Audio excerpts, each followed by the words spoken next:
Okay, probably the sound will be better now. So good morning all, and good morning, good afternoon, or good evening, based on the time zone you are in.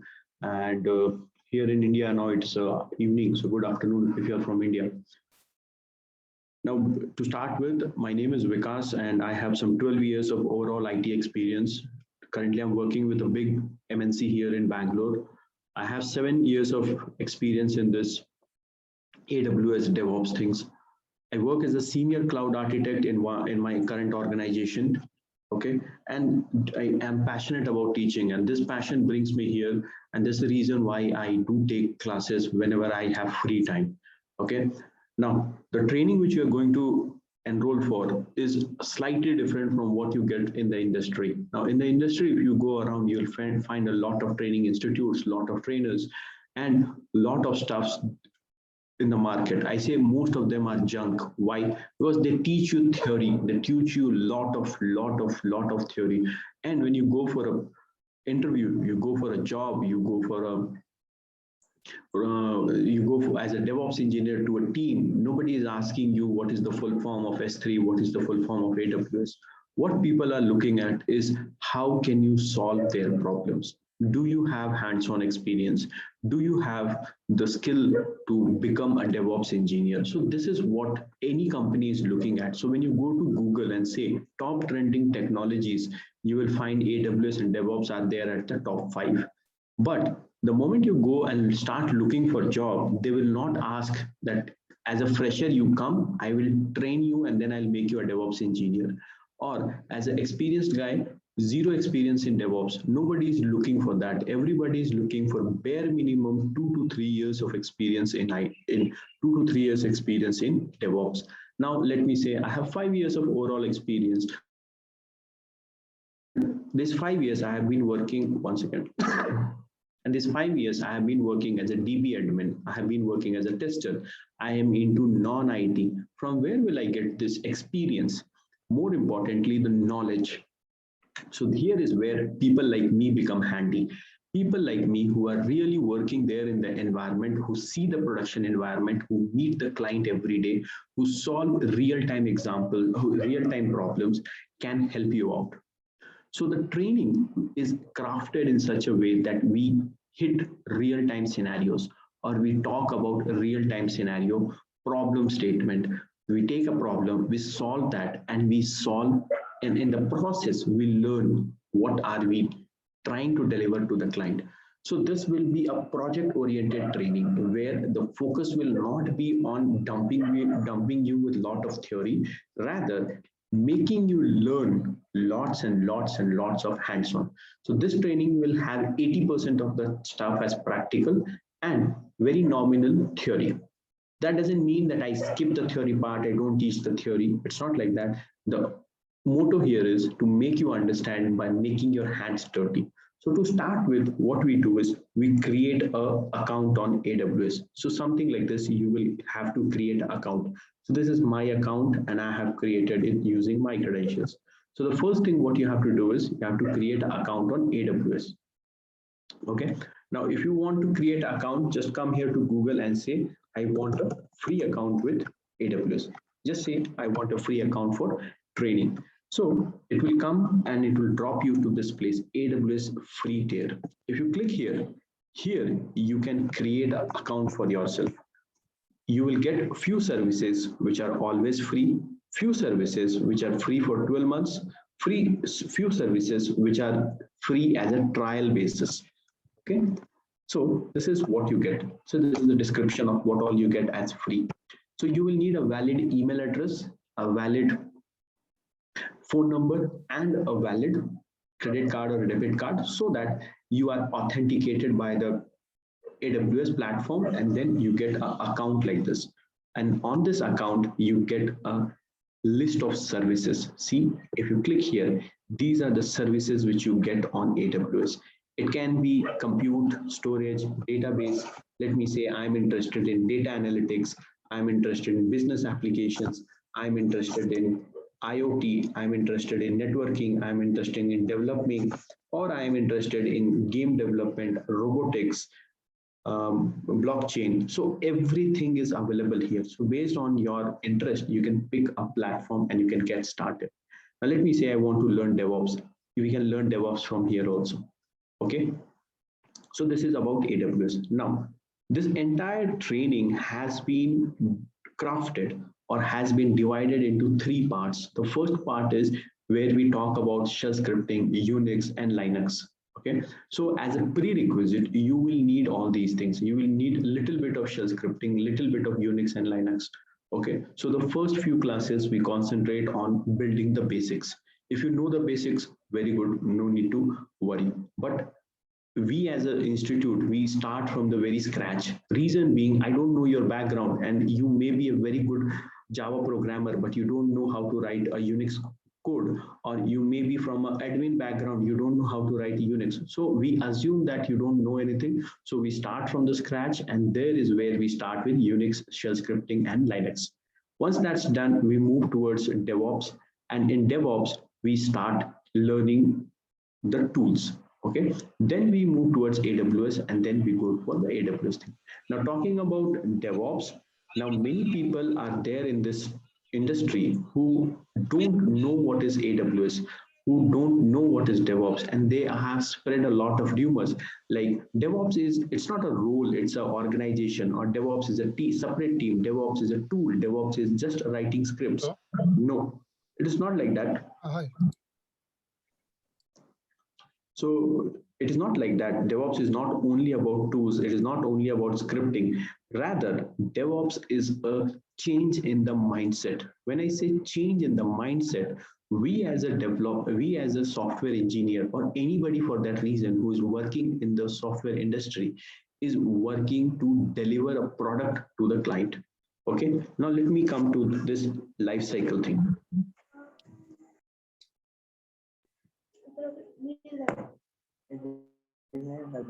Talk about any project. Okay, any project. You will see that some or the other day, this particular project or that, or any project, it's a maintenance project, it's a support project, some particular day there was a development happening. Even now it might be happening. Okay. So any project starts here. So you or your senior cloud architect or anybody will go to the customer. There it will ask the customer, give me your requirement, tell me what are you looking at. And there is where they will collect the customer's requirement. So that is known as business request document or high level design or whatever. He will do the designing part, and then he will hand it over to the developer. And he will tell the developer, see, the client wants this thing. Can you write a code for it? And here the developer will take a call. He will say, okay, we can write it in Python, we can write it in Java, we can write it in .NET, PHP, whatever coding language he picks up, he will write the code. Then once he has written the code, he will push the code to Git or GitHub. Now, what is this Git or GitHub? So Git or GitHub is a SCM. SCM is source control management, which will help you to write the code and save it centrally. Now, why do I need to save the code centrally? Because there may be other developers. Okay, it's not like me, I am the only developer working in this particular team. So to have a better coordination with all the members in my team, I will go for something called Git, and this Git thing will help me to achieve this version control, and it will help me to store the our code in a better way. So once the code is available in Git, I will integrate these components with Jenkins. Now, what is Jenkins?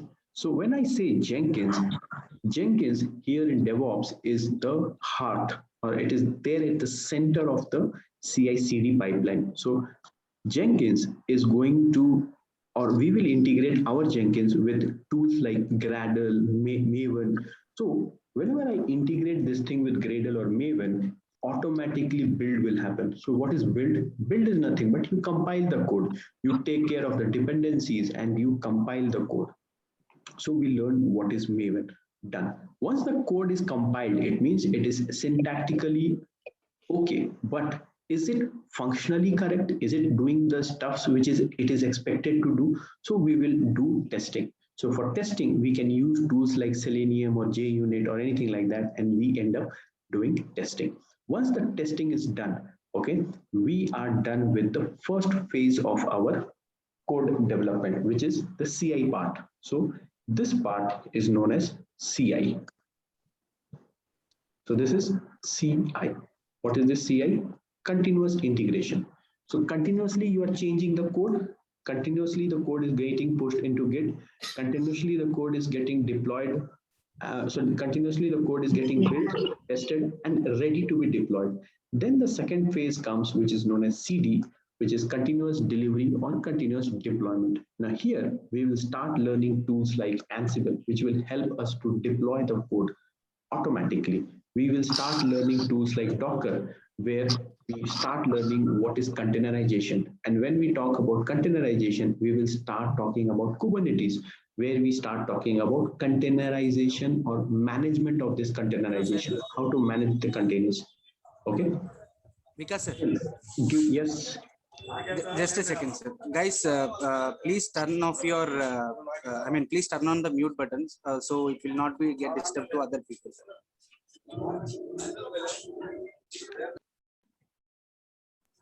You can continue, sir. Sorry for the interruption. Okay. Okay, so we were talking about our CD part. Now in this CD part, we say CD stands for continuous delivery or continuous deployment. Now what is deployment? Now let me say I'm an Android developer. Okay, so as an Android developer, my motto is to develop an app and put it on Google Play Store. So the day I put it on Google Play Store, it is available for everybody to download and use it, right? That is deployment for me. So here I have tested the code, I have built the code, and the code is ready to be deployed. The day I deploy it using Ansible or any other tool like Puppet, Chef, to a prod environment, which can be Docker, Kubernetes, I start or I say my delivery or my deployment is done. Once the delivery or deployment is done, then comes the monitoring part. So monitoring is something which is always ignored. Okay, so prod support team, what they will do is they'll monitor the application. How is it run? It is running on prod environment. Is it failing? Is it success? How much CPU it is consuming? So all those things they will monitor. Okay, and based on that, we will take a call. Okay, it is working fine. It is not working fine. And Nagios is the tool which we were using, but now Nagios is a little bit out of date. So we have upgraded ourselves and we are now putting Prometheus, Grafana, and Node Exporter kind of tools to learn how to do monitoring. I see somebody has joined via phone and laptop both. That's why there's an echo. Please, can you go on mute?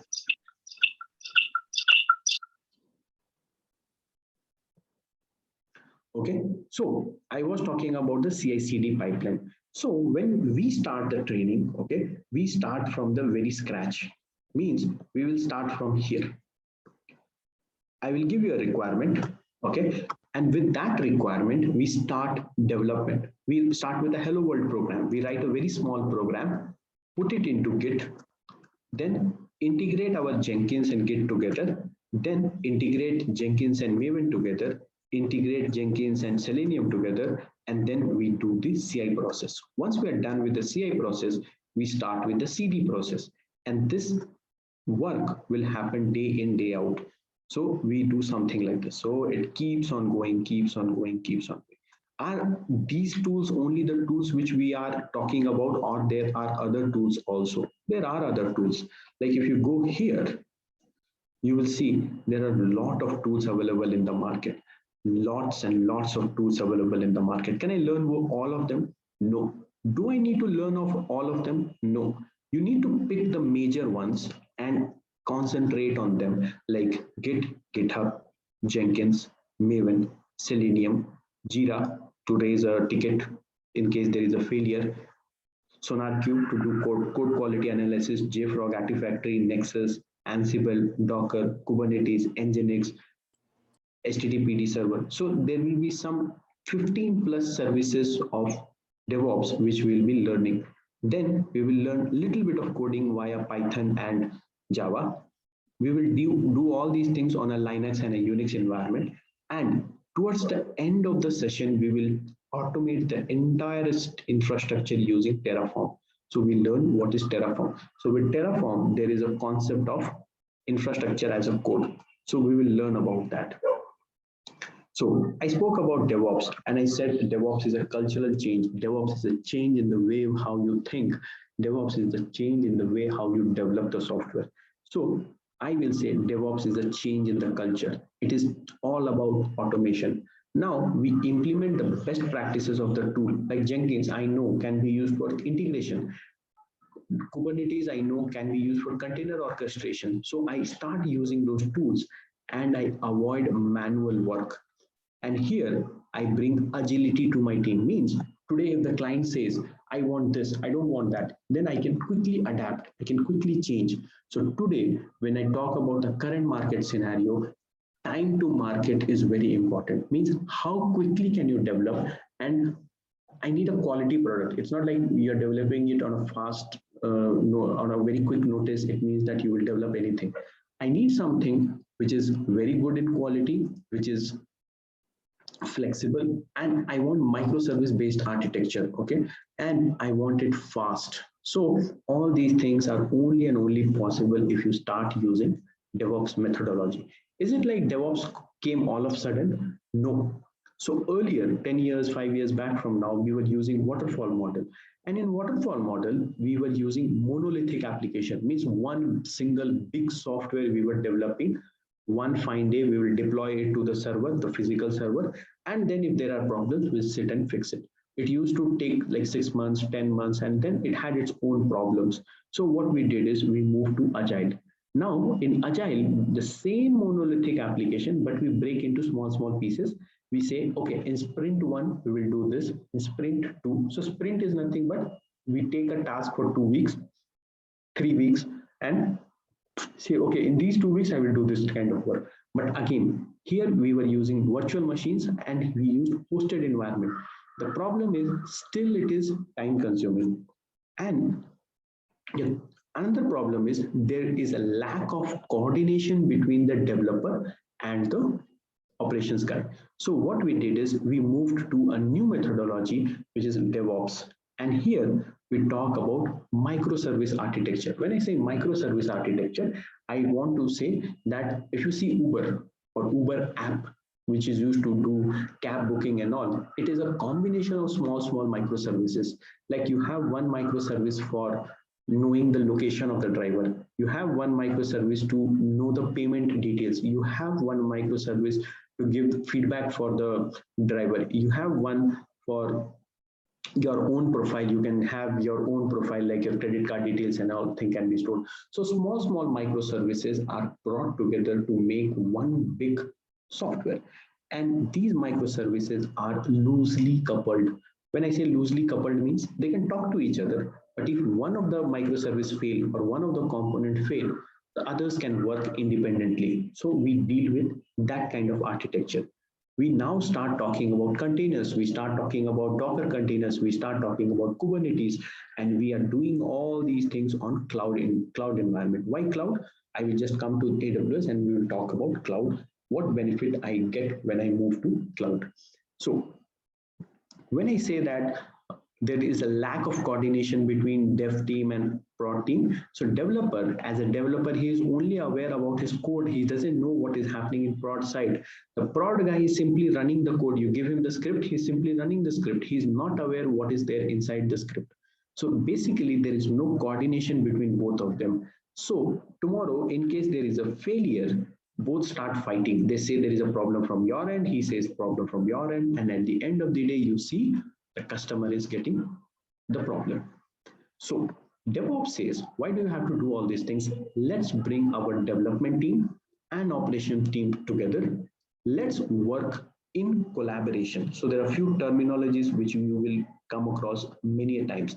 Let's work with collaboration. We bring our developer and operations together. Now I will say it is not developer and operations only. I have my security team also coming in. I have my network team also coming in. I have my QA team coming in. So now what I do is, rather than making, okay, you are from developer team, you are from a tester team. No, We all are from DevOps team. So a DevOps guy is kind of an all-rounder. Okay, he needs to know little bit of development, little bit of coding, little bit of production support, little bit of security work. So he has to be an all-rounder. Okay, so he needs to know how to automate things, because now I'm not going to do anything manually, and these automation will be implemented on the various stages of DevOps. So what are the various stages? I just now showed you that you plan, test, deploy, all those things are various stages of DevOps. So what benefit I get? I do all these things. What benefit I get? So the benefit is that at the end of the day, you see happy customers. Happy customers means you get more and more business. And here in the team, you get a better collaboration between the teams. So the developer and tester are not fighting anymore. They are sitting together and working in collaboration. Software is getting delivered on time to the client. Client is happy. You do deployment and it is easily deployed. You don't have to like fight every night or day with the operations guy, deploy my code like that. Efficiency increases, scalability increases, errors are fixed at the initial stage because you're constantly monitoring your application. You get a better security as you have moved to cloud, and less manual work means manual problems are also gone.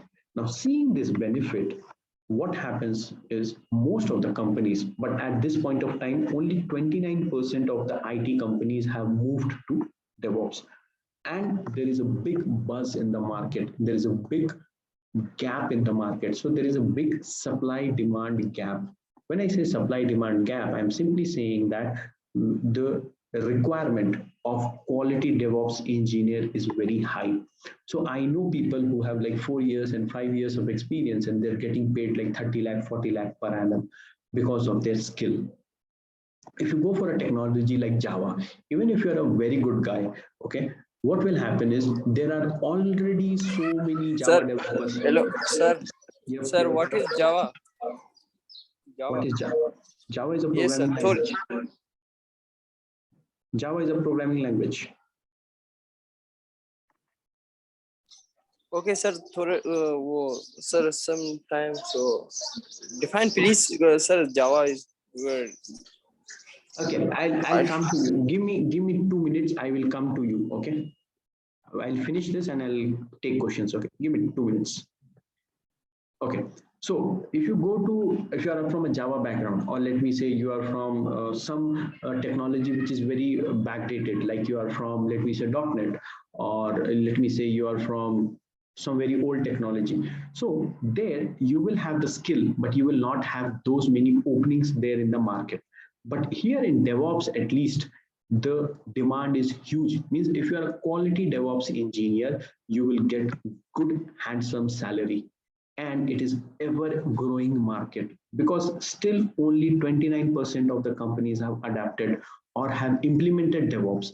Think of the situation when this 71% also implements. There will be a huge requirement of quality DevOps engineer.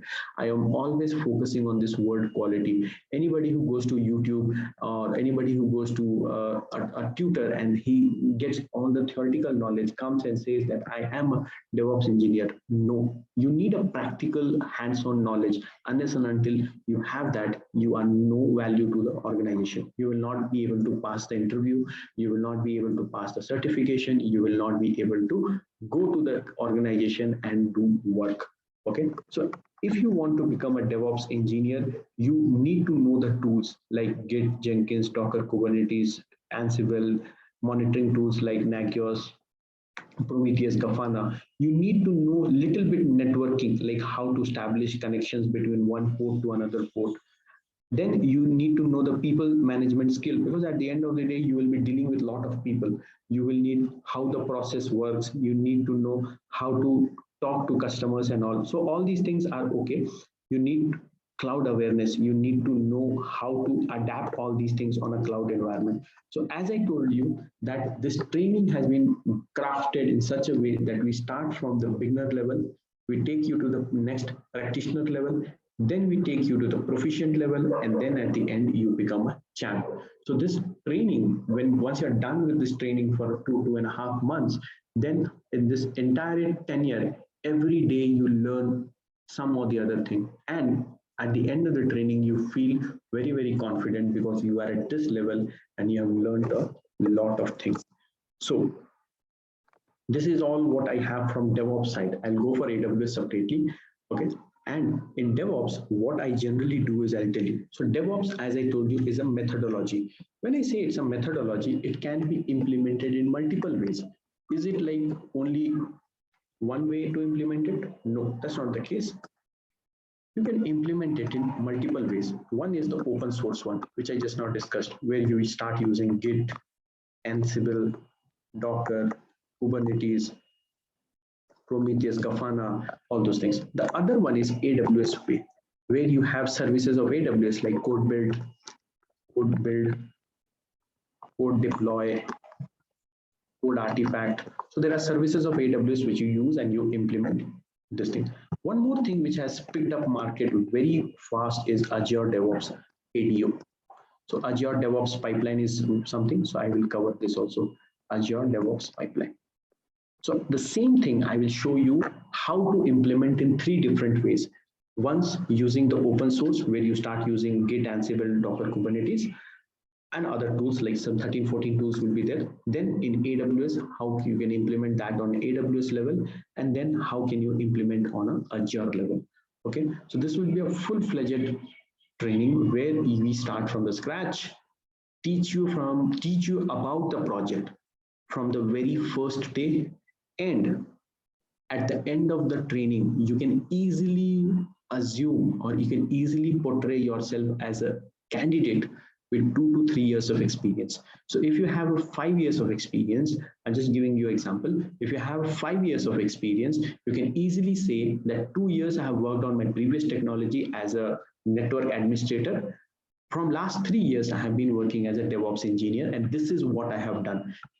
The project which we will do here, you will portray in your resume as a valid project, and obviously the interviewer will start asking questions. You can say, yes, I have worked on this. Tell me what you have done. What was the problem statement? This is the problem statement. This is the solution, what I have done. Tell me the real life challenges which you have faced, the biggest problem you faced during the training, during the project. So you can tell, because you will do the same thing along with me. When you practice, you will face problems, you will face challenges. So those challenges is what you can talk about. And when you do the hands-on from day 1 to day 60, let me say, then you will get the confidence, and that confidence will reflect when you're working for the organization, when you go and give the interview, when you go and want to do anything. Okay, so this is from the DevOps side. I will come to AWS, but if you have any questions, please go ahead.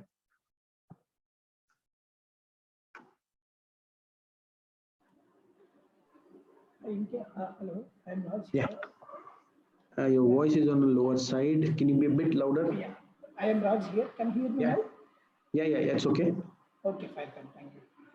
Yeah, I am Raj here. I'm having around 15 years of experience in multiple technologies like data warehousing, BI tools, data science, like that. So if I want to move to AWS DevOps, then what is due to experience is high level. So how to step into this DevOps? Okay. See, if you have 15 years of experience, okay, so definitely what effort a 5 years guy has to put, at least 3 times, 4 times effort you have to put. Okay. So the questions will be asked to you in a greater depth. Okay. For a 5 years guy, they will not expect many things, but from you, they will expect. So you have to work to that extent. Will the training provide you? Yes, the training will provide you to a certain level. I will say 70% of your requirement will be met, but to make it 100%, I will share some links with you. I'll share some content with you. Okay, you have to go through those contents. You have to understand, and then you have to come up with questions. Like I have 12 years of experience. Okay, so the questions which they will ask me, or the expectation which they have from me, will not be there from a fresher. So from you, definitely they will be having a bigger expectation. To meet that bigger expectation, you have to make bigger effort and you have to devote more time. Okay, I'm not saying that it is impossible. People from 15 years experience cannot go, because when I teach for Edureka, right, most of the people who join there are mostly from that kind of background. Okay, they have 15 years of experience, 20 years of experience. Okay, they come and do take the training, and then they get, so the best thing is they work or they look for a job within the organization. They don't switch the company. Within the organization, they look for a project where DevOps is getting implemented or where cloud is getting implemented. They go to that project, do get the look and feel how it is working, and then they move on if they want to, or they stay in that particular project. So changing the stream for you will be difficult, but it is not impossible. Trust me, I have seen many people, 100 plus people who have done it. It is difficult, but not very, I can say not impossible, that kind of thing. Okay. Fine. Yeah, fine. Thank you. Yeah, guys, any more questions here? Are we covering any landing zone in the AWS as a part of organization, as a part of project hierarchy? How do we configure landing zone etc? We will configure VPC and all. We will talk about all those things, but No, I'm talking about landing zone. I understood. See, so basically, I can clearly tell you what you're aiming at. See, because when you start a project, okay, when you start a project, the first thing what you do is you create a landing zone. You don't start with the default ones. So yes, we can start with that. No worries. Yeah, because I am having 20 years of experience, because I'm working as an architect. But still, I just wanted to know, because I'm at the high level, very high level. I'm working for a US based in company, but just wanted to see what I can improve from my side. That's the reason I just, people are doing all these things, but I won't put my hands, but at the high level, I used to take care of everything. That's the reason I just. Okay. No, it's okay. We can cover that. Even I do that kind of work, not having 20 years of experience, but I do that kind of work where you create a landing zone and then you create an environment from scratch. So we can go to that detail. Yeah, but from Kubernetes side also, are you taking about Kubernetes securities, Kubebench or something like that? Or you, at the normal level, we'll covering on Kubernetes prospect? Kubernetes, I will not go very much in detail. Okay. Reason being, I'll tell you reason. Because if you say that Kubernetes, I need every detail, then there will be a separate course for Docker and Kubernetes. Correct. Actually, I completely work on Kubernetes only from end to end, like microservices and everything. So I know the security concepts as well, how we implement everything. So I just, but at the high level, Kubernetes hands-on A to Z, I know, no problem. Yeah, thank you. Yeah. See, I'll just add to what you have said. See, whenever you go for any training, okay, or anything, there are two things which you are always judged upon. One is the breadth of the knowledge. Means how many tools you know, how much is your skill set. So let me know, I say Git, I know Docker, I know Kubernetes, I know AWS.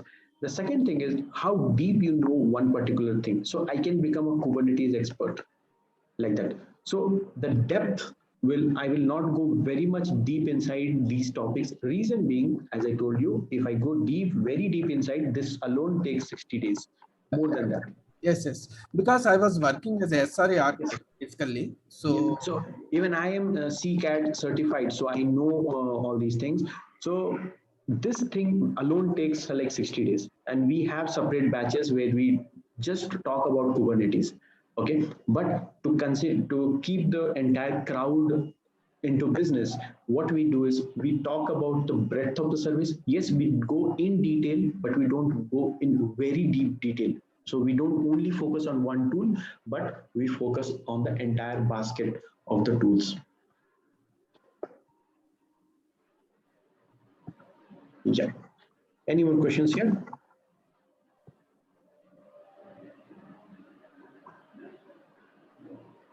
Guys, feel free to ask questions if you have any. Okay, no worries. Let's move ahead. Now, when I say I'll move ahead, I'll move to the third stage of this training where we start talking about AWS. So to understand AWS, first we need to understand the scenario which was prevalent before AWS came into picture. Like Now we are connected, we all are connected virtually via a Zoom server, right? Now, when I talk about this server, you have connected yourself with a laptop or a desktop or a phone, and your ISP, your network service provider, is there, and we are connected to the server. When I talk about this server is something which comes with a big CPU, big RAM, big storage, big database, big network.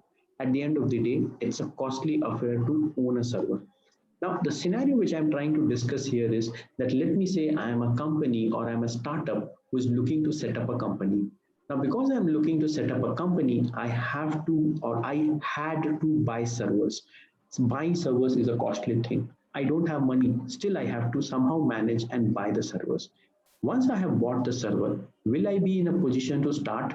No. You will need someone who will do monitoring and maintenance for you. He will do server upgrade, he will do server patching, software upgrade, all those things he has to do. Then on top of that, I have to hire someone from networking team. He will take care of the network, the ports, the security, and all those things. So this overall brings me into big problems. So I, rather than concentrating on my business, I become a IT infra management team. The other problem which people or the company was facing was that there is a lot of data which is getting generated, and this data is not what is getting generated or is not the same like what we used to have 5 years back from now.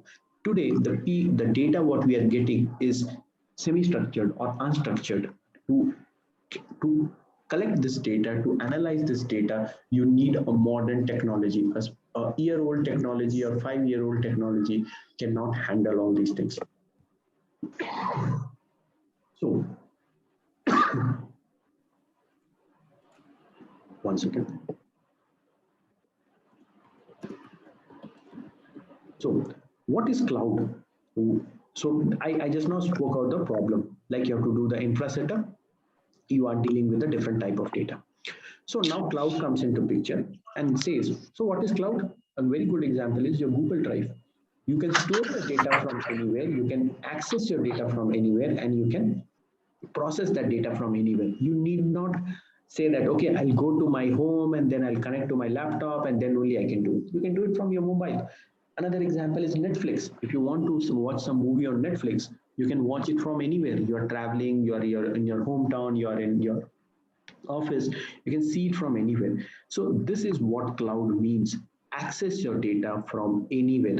Just you need a browser or an app and just connect to the cloud, get your data, get started. When I talk about cloud, I am basically talking about public cloud like Azure, Google Cloud, and AWS. Here, anybody can come, create an account, and start using it. And these are the companies who are using the services of AWS. So when you go to a one-to-one comparison between AWS, GCP, and Azure, you will see that AWS is one of the market leaders. And there are a big list of companies who are using AWS or services of AWS. What does it mean? It means that I have opportunity to work with these companies. So again, people say, should I go for AWS or should I go for DevOps? I say AWS and DevOps is like engineering plus MBA. So if you are done engineering, you get a job. You are done MBA, you get a job. But when you are a combo of engineering plus MBA, the chances of getting the job is higher. So that is how I take AWS and DevOps. Both complement each other. It is not mandatory that you should learn AWS, then only you will learn DevOps. Not like that, but they complement each other. So what is DevOps? So DevOps is a secure cloud service platform. So it's a cloud service platform which will offer compute power, database storage, content delivery, and other functionalities to help your business to grow and scale. So you get all these things when you talk about. And in this training, when again it's a hands-on oriented training, so we cover these 30 plus services where we talk about what is Amazon ECR, what is Amazon ECS, what is Cognito, S3, Route 53, Kinesis, CloudFront. So all these things we implement it on a project level and we see how it is working. Once you're done with this entire training, you will get projects, 2 projects, one on a DevOps side, one on the AWS side. and one which is a combo of both. So you can very well portray yourself as a guy with 2 years and 3 years of AWS and DevOps experience. Once you're done with your training, to validate your skill, you can very well opt for certification. Okay, again, it is optional, it is not mandatory. People who have 15 years and 20 years of experience, for them, I will say it is mandatory. But people who have 5 years, 3 years, 2 years of experience, it is not mandatory. But definitely it is good to have. With the training which I'm going to give you, you can easily clear any interview at this level. You can easily clear any interview at this level. Can I directly go here as a big data expert? So you are not yet ready to be a big data expert. Can I go and become a security expert? No. Can I go and become a solution data professional? No. It can't be trained. You can't be trained to become a solution architect. That comes with experience. So this is not how you get trained. So let me say you're 5, I can make you 15, but I cannot make you 500. Okay, so this is a very simple comparison. Just I've seen some trainers, they will say, go and give professional level certification. Yeah, go and give, you will end up wasting your $300. So I don't aim for something which is not feasible. I aim for something at this level, associate level. It says 1 year experience. You will get that. You can opt here to be an architect, to be a SysOps guy, or to be a developer. Based on your interest, you can choose a path. Like, I want to be a developer. I love coding.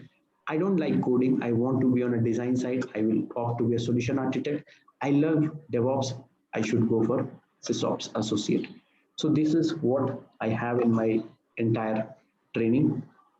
Once the training is done, we help you with mock interviews, resume preparation, and needless to say, placement. Though you will not need my assistance, because the day you get the quality education, training, you can very well put your resume on Naukri and LinkedIn, and you will see that your inbox is getting flooded by calls. Every day you may get 1 or 2 calls saying that we are scheduling an interview for you. So touch wood, till this point of time, IT market has not been affected by the pandemic, but God knows what will happen next. But still now, the market is very, very, very good for AWS and DevOps, and it is growing. Okay, with more and more people working from home, more and more people thinking of investing money on IT. So the companies are also investing money on IT. So IT is growing, and it's the right time to move to IT. And if you're moving to IT, AWS and DevOps is a very good choice. Trust me, this is a very good choice. People from BPO, people from different background have come to AWS, and they have done a very good task here in AWS. So this is all what I have in my training. Okay. If you need anything else, you can just talk to us and let us know what is your requirement. And here at this point of time, if you have questions, please go ahead and let me know what you think about this. Any queries, any questions, please go ahead. Hi, Vikas. Go ahead, please. Hi. In terms of the DevOps tools, and then what are the like important tools we are going to learn throughout the session? When it comes to the version control, continuous integration and deployment, code analysis, the artifact repository, configuration, and then orchestration, and then like the combination of the tools. Then what are the tools we are going to learn the whole session, and the end of the session, and then what are the tools we are going to use when it comes to as you told in the project level. Yeah, see, at the project level, we'll be using all these tools. Okay, as a developer, I will make you write the code. Okay, or I will give you the code. You just write the code, see what is there. You write the code, put it in your own GitHub repository. Once you put it there in your GitHub repository, I will tell you how to configure a Git hook, so that automatically Jenkins will pull the code from Git hook. Put here, we have pre-installed Maven. So Maven will take the code, compile it for you. Once the compilation is done, it will push the code to Nexus. Once Nexus is there, the code is there in the Nexus, you go ahead with your quality analysis using SonarQube. In case there is a problem, you raise a request with Jira, send it to the developer saying that, hey, this is the problem, just go ahead and rectify it. Once he is rectified, you come back here again, you do automated testing using Selenium. Once the test cases have passed, everything looks good, the code is ready to be deployed. Then we start configuring our playbooks, Ansible playbooks. We write Ansible playbooks, the configuration files, and then via Ansible, we do the deployment to Docker environment.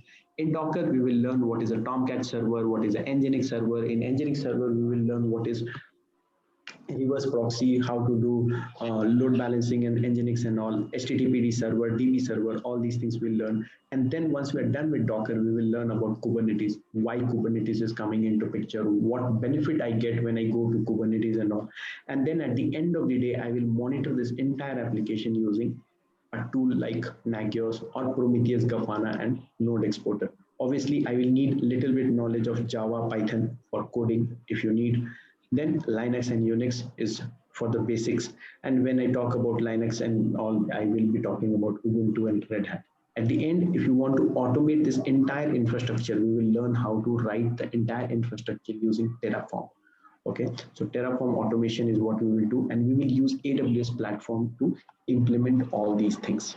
So AWS will act as a platform for me, and on AWS, I will implement this entire thing. Yeah, sounds good. Yeah. And when it comes to those who are coming from the non-tech background, and then so what are the important things we need to improvise, especially like in the automation tools and then how it works, Vikas? Yeah, see, when you come from a non-technical background or from a different background, let me say from a BPO, from a finance background, okay, the mindset is different. I have seen the mindset is different. So my only advice to those people is that just keep an open mind, keep a mindset that you are ready to learn. Obviously, the work which you have done previously cannot be related to what you will be doing in future. So keep an open mind and be regular. This is very important. So I have always told people that learning is not like winning a race. You just run and just say, today I have done everything, or today I completed everything. I sat 4 hours, and no, it is not like that. It's an ongoing process. Every day you spend 1.5 hour, 2 hours, and you will see that within a month or two, you are a changed individual. You know a lot of things, and focus on the foundation, focus on the basics. Okay, so be regular, have an open mindset, and focus on basics. There are many people who will say, come, I will teach you Kubernetes, come, I will teach you this. So people get carried away. Oh, some big tool he's talking about. But don't get carried away by the big words, pompous words. Rather, stick to the basics. So if your foundation is strong, the building will definitely be strong. Don't jump on the 20th floor at the very first day. Try to go step by step. So these are the 3 things which I always advise to people who just want to learn. Yeah, absolutely. So it says AWS, Git, Jenkins, Selenium, Nagios. Nagios I will not cover. I will cover JUnit. I'll cover Prometheus, Grafana. Chef I don't cover. Chef is not needed. Puppet is not needed. Instead of Chef and Puppet, I will cover Ansible. Java microservices, yes. Kubernetes, yes. Docker container, yes. How many months it will take? It will approximately take 2.5 months. We say it is 60 hours, but generally it ranges between somewhere between 70 to 80 hours, approximately 2.5 months. AWS DevOps allow the user to easily integrate AWS services like EC2, S3, Elastic Beanstalk. Okay, I'm reading out the question. Okay, don't read this. There are questions here, so I'm reading out. AWS DevOps allows us to integrate the services like EC2, S3, Beanstalk in just a few clicks, while Azure DevOps allow the user to integrate Azure services like Azure VM. Yeah, definitely. So it is an answer. Has somebody asked a question? And also even easier to integrate with third-party tools like Jenkins. Okay, Ravi Teja, is it an answer? Did anybody ask the question? I think whatever you have answered is perfectly okay, but I think somebody asked a question. Okay, got it. So somebody has asked like, what is the difference between Azure DevOps and AWS DevOps? So as I told you, right, DevOps is a methodology. Okay, like in Hyderabad you have biryani, right? Sorry, I talk a lot about food. So in Hyderabad, you have a biryani. So paradise biryani is different and pot biryani is different, handi is different. But at the end of the day, everything is a biryani only, right? The way they develop the biryani is different. So here also, it is like that. DevOps is a methodology. The end motto is that you develop the software and give it to the client, a quality product. But how do you develop it? Are you using AWS services, or you're using GCP services, or you're using Azure services? Is what makes the difference. So AWS DevOps and Azure DevOps, there is the difference that AWS uses its own services, Azure uses its own services to make this happen. Can we use SonarQube and config management tools like Chef and Puppet? Yeah, you can use it. But if you say that inside AWS code build pipeline, I want to use this, then you don't have the provision. So what we say is AWS or any cloud provider will give you managed cloud environment. So you don't have that flexibility. That's why people go for open source. There they can do anything they want. Okay. How many months? I told you I need 7 years experience. Need 7 years experience. Does training provide 7 years? No training can provide you 7 years of this thing. You have to go to IT, IIT and IIM for 3 years, 4 years course for that. 7 years experience, nobody can provide. Trust me, nobody.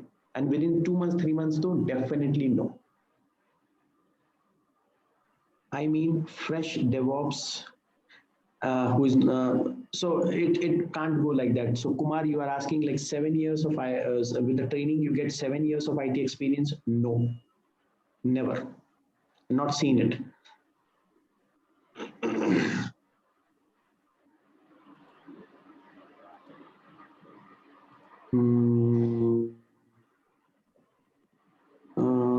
Yasir Ali, sir, if you don't mind, please, again, please, what are you looking at, Yasir?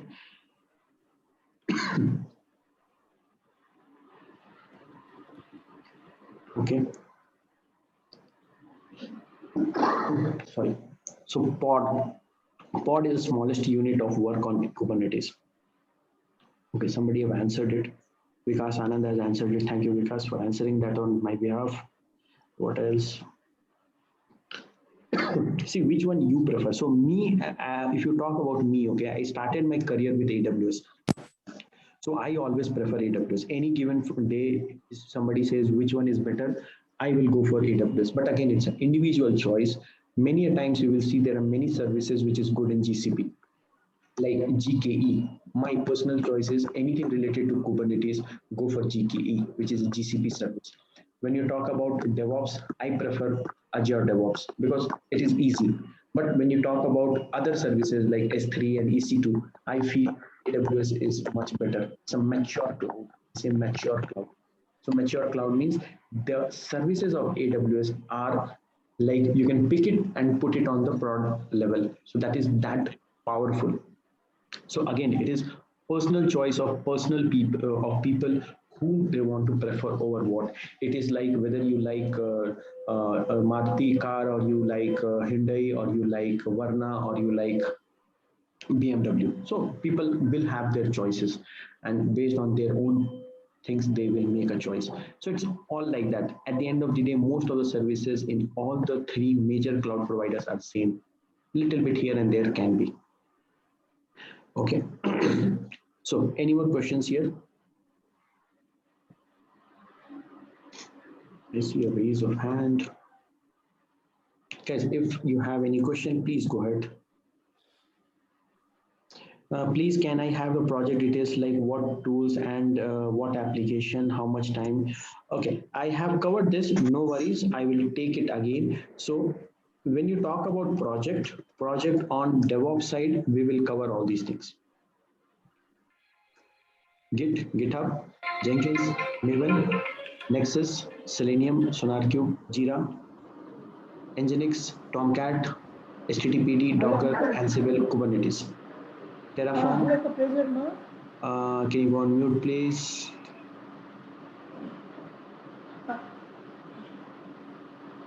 Mute.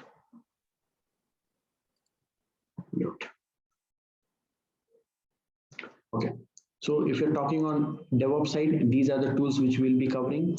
But if you're talking on AWS side, we will cover these tools. One second, let me just erase this drawing.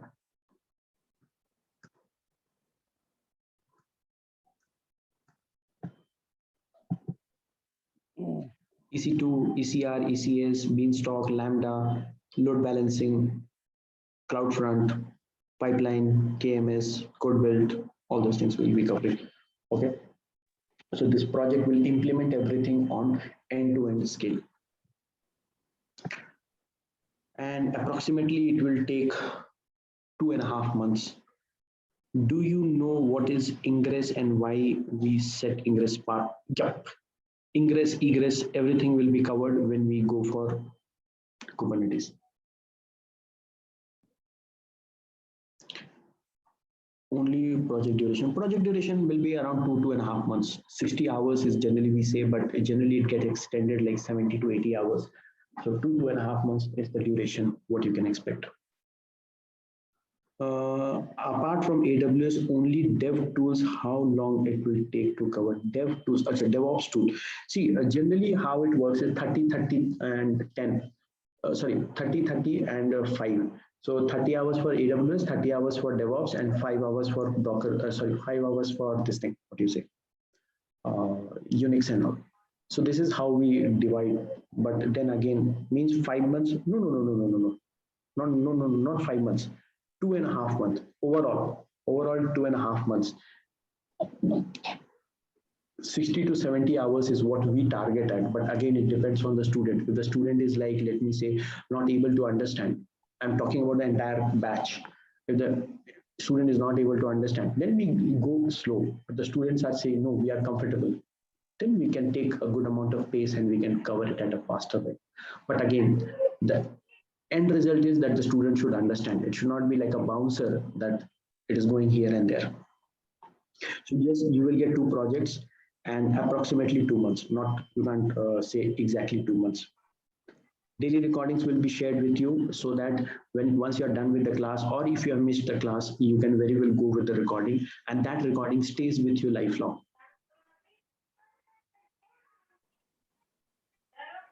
Hello. Yeah. Yeah, Vikas. Yeah. This is Vikas as Yeah, well. go ahead. Yeah, go ahead. Yeah, actually, as you said that the combined duration for the syllabus along with the project will be the 2.5 months approximate. So Yes. is it feasible? Is it feasible? It is Yes. feasible for all our Yes. course along with the project? Yep. See, why it is feasible, I'll tell you. See, I am not a kind of trainer who will take 30 days to first teach you theory, and then after 30 days, I will start with the project. I start with the project at day 1. So day 1. Okay. So if I'm using Git, I talk about Git and I start the implementation of Git. So we build on the project every day. It's not like we learn and then we learn another topic. So we do incremental learning. So learning will be like this. So there Okay, is you where mean along with the training, yes, simultaneously we will be working on the project as well. yes. Okay. The another question is there. Yes. Because so will you give some idea or some a little bit knowledge about the Java and Python and the Unix scripting? Who don't know about these? Yes. I will cover those things. So, but it will be again basic thing. Like you can't expect that if I am teaching you Java, I teach you the entire Java, Spring Boot, Hibernate, No. Struts and all. Yeah. Those things I will not teach. So I just want to know the level of the teaching, the level of the knowledge. Yes. So see, Content, my motto will be like I will teach you programming, but not to the very depth. But you will be able to write a hello world program, a little bit complex program like that. Okay.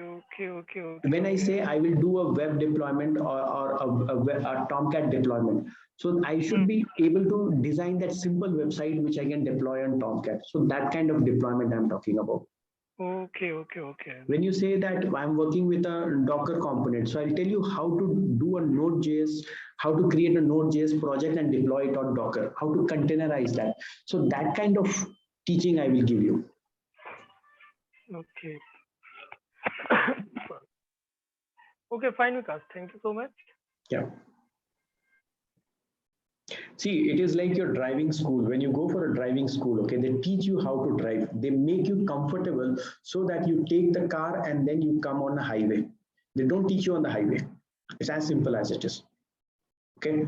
So if somebody says that is a good example. Exactly. If somebody says that I'm teaching on the highway, he's fooling you. I don't want to fool people. As simple as it is. Right. Thank you.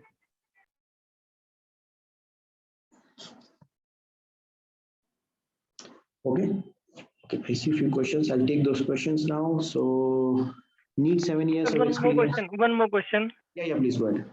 Yeah, because so what will be the actually the timing for the batch? Generally, it is in the morning hours, but you can the team members will get in touch with you, and then we can coordinate and we can take care of all those things. Okay. And daily duration will be around 1 hour. 1 hour, 1.5 hours. If the topic is big, 2 hours, 2.5 hours also can be extended. Like Kubernetes is a big topic, so we extend the class. Let me say monitoring is a small topic. We shrink the class. So these things are flexible. So will you will you share the recorded session of each session? So see, generally what we do is we create a WhatsApp group, okay, and there in the group only I post the recordings for that particular day, or we create a drive and we keep on putting the recordings there. So you can go to the drive, take the recordings based on your availability. You see what is there, and you can just fix your problems based on that. Okay.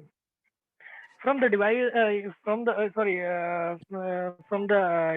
the Google Drive, one question I came in my mind, that is we took an example of the Google Drive as a we compare as a cloud.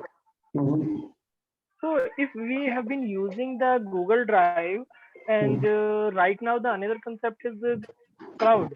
So what is the basic difference between both? See, a very simple thing is cloud is nothing but somebody else's computer. That is all. Right. I'll give you an example for that. When Ola Uber came, it is not like prior to Ola Uber, we were not using vehicle. We were using vehicle. We were using private vehicle or yellow taxi or Meru cabs or like that. But when Ola Uber came, people started talking Ola cab, Uber cab. Now that's the different thing. Okay, so that's the only thing which is there when it comes to cloud. When people say we are using AWS cloud, we are using Azure cloud, it is not like that people were not renting the servers earlier. People were renting the servers earlier, but it was not at that scale. Now the scale has changed. That's the only difference. It's a single server. Okay. Good. Where is the light?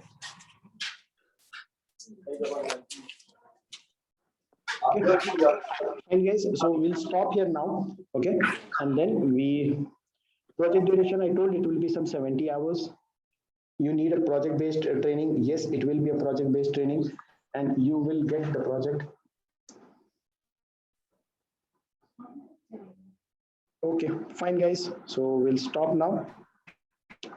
And Agile team will get in touch with you, and then from there,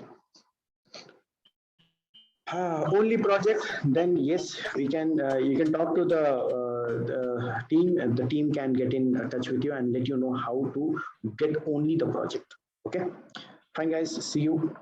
Fee and all, the team will get in touch with you. Okay, Ravi, team will get in touch with you and they will discuss all these things with you.